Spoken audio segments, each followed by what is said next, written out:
Jadi kalau ada sebuah negara bobrok, maka yang pertama kali disalahkan itu adalah pemerintahannya. Pilih seorang pemimpin yang cukup besar, cukup hebat, cukup taat dan soleh, tapi otoriter. Kemudian dia akan membekukan semua aset koruptor, kemudian dia akan menghukum mati para koruptor.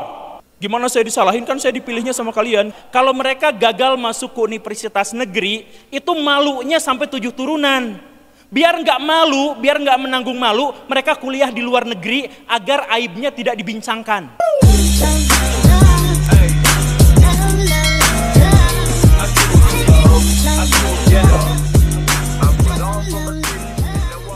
Karena yang seperti itu, akhirnya apa? Kita kalah sama konfusianismenya Cina.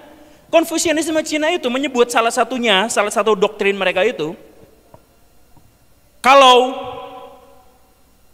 ada ikan yang busuk, maka yang pertama kali busuk itu adalah kepalanya. Jadi kalau ada sebuah negara bobrok, maka yang pertama kali disalahkan itu adalah pemerintahannya.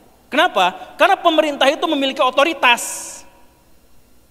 Jadi kalau misalkan dia tidak mampu mengubah Indonesia menjadi lebih baik, itu gara-gara otoritasnya. Saya misalkan, saya ingin mengubah Indonesia menjadi lebih baik. Saya akan canangkan program sekolah gratis. Kan saya tidak memiliki otoritas untuk itu. Saya akan bikin jembatan dari Papua sampai Aceh. Tidak berhenti. Kan saya tidak memiliki otoritas untuk itu. Yang memiliki otoritas itu adalah pemerintah. Jadi kalau misalkan negara ini bobrok, hancur, maka dalam teori konfusianisme yang masalahnya itu adalah pemerintahnya. Katanya begitu menurut orang-orang Cina. Jadi kalau misalkan ada sebuah tentara yang berperang dan dia kalah, jangan salahkan prajuritnya yang maju di medan laga. Karena mereka hanya mengikuti perintah dari jenderalnya. Kalau misalkan dalam sebuah peperangan kalah, yang pasti harus disalahkan itu adalah jenderalnya. Kan rumus sederhananya seperti itu konfusianisme. Saya nggak bilang bahwa kita juga harus menyalahkan pemerintah. Kan mereka juga capek disalahin terus. Gimana saya disalahin? Kan saya dipilihnya sama kalian, kan gitu. Kalau di Indonesia gitu. Tapi kalau misalkan di Cina itu, karena pemerintah itu menjadi pusat otoritas, maka mereka gunakan otoritas itu sepenuhnya. Dan mereka mengatur, mengontrol, bahkan sampai pada bagian-bagian paling privat dari kehidupan individu masyarakatnya. Di Cina tuh gitu. Ini kalau misalkan mau ngikut solusi di sana gitu ya. Jadi maksudnya gini, Indonesia bisa maju nggak tahun 2045? Oh enggak. Kenapa? Waktu saya main ke Swiss lewat Google Earth, di sana rata-rata jam kerja formal orangnya itu adalah 5 jam dalam sehari. Di Indonesia adalah negara dengan pemegang handphone terlama di dunia, 6 jam per hari rata-ratanya. Dan apa yang ditonton? Scroll TikTok, short YouTube, Reels. Apakah mereka mencari ilmu pengetahuan? Tidak. Apakah mereka mencari pencerahan? Tidak. Yang mereka cari itu adalah hiburan yang menguras dopamin mereka sampai habis, sampai ada pada titik di mana sebagian besar masyarakat Indonesia sekarang mengalami gangguan mental gara-gara mereka nyandu sama sesuatu yang mereka gak bisa temukan di dunia nyata. Kan gitu. Itu rusaknya Indonesia. 6 jam sehari nonton TikTok untuk menghabiskan dopamin mereka. Riset nih, riset. Saya serius dengan riset.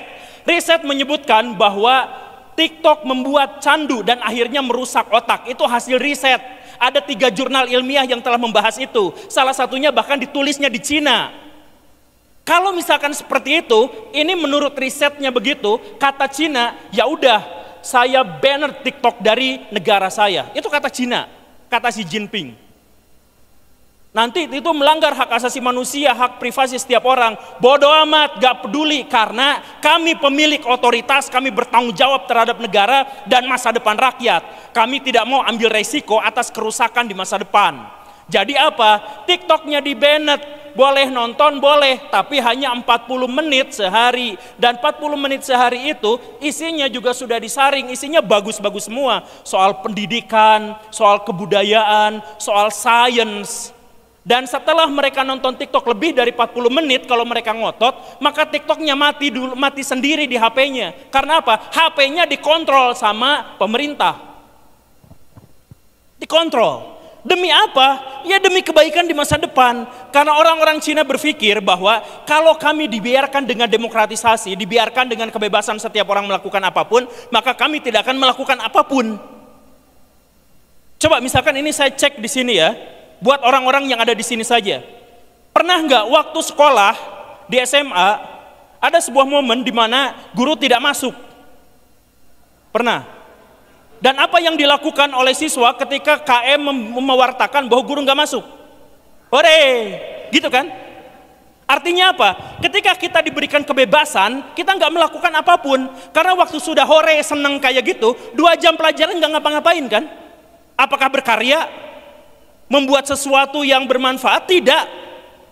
Karena mentalitas kita itu adalah seperti itu, maka otoritas dibutuhkan untuk mendorong mereka. Jangan pernah berikan kebebasan kepada mereka. Jangan berikan kebebasan kepada mereka. Karena apa? Karena kalau diberikan kebebasan, mereka tidak akan melakukan apa-apa. Sama seperti anak-anak yang tadi. Ketika ada guru ngoceh, ngobrol ke sana ke sini, maka kita mengikutinya. Ketika tidak ada otoritasnya, kita nggak ngapa-ngapain.